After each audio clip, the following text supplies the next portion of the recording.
सभी मित्रों को जय जय सिया राम।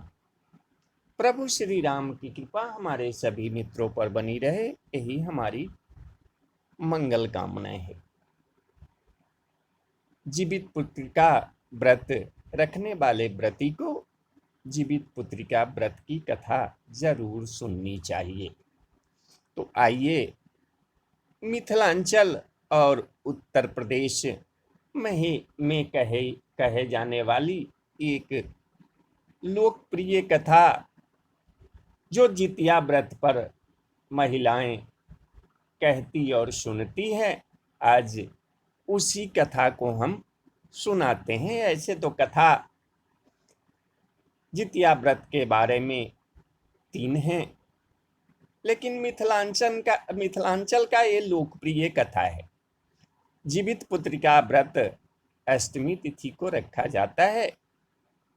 जीवित पुत्रिका व्रत करने से संतान को लंबी आयु का आशीर्वाद प्राप्त होता है। इस व्रत में 24 घंटे तक महिलाएं अन्न और जल कुछ भी ग्रहण नहीं करती है। इस दिन जीमूतवाहन की कुशा से बनी प्रतिमा की पूजा होती है। जितिया व्रत पूजा के समय में चील और सियारिन की व्रत कथा जरूर पढ़ना चाहिए।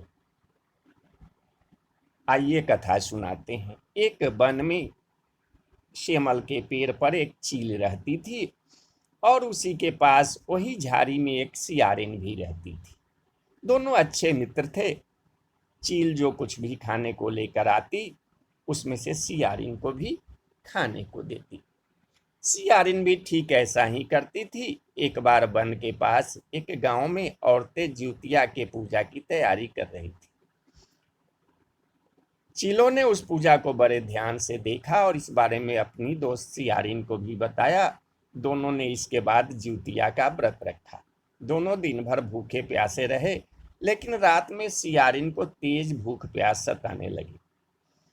भूख प्यास से व्याकुल सियारिन को जब बर्दाश्त नहीं हुआ तो उसने जंगल में जाकर मांस और हड्डी पेट भर खाया।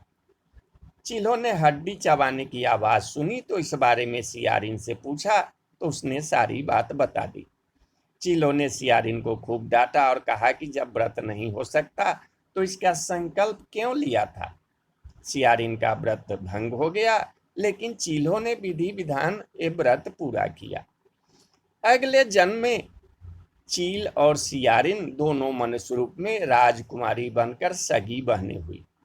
सियारिन बड़ी बहन थी और उसकी शादी एक राजकुमार से हुई।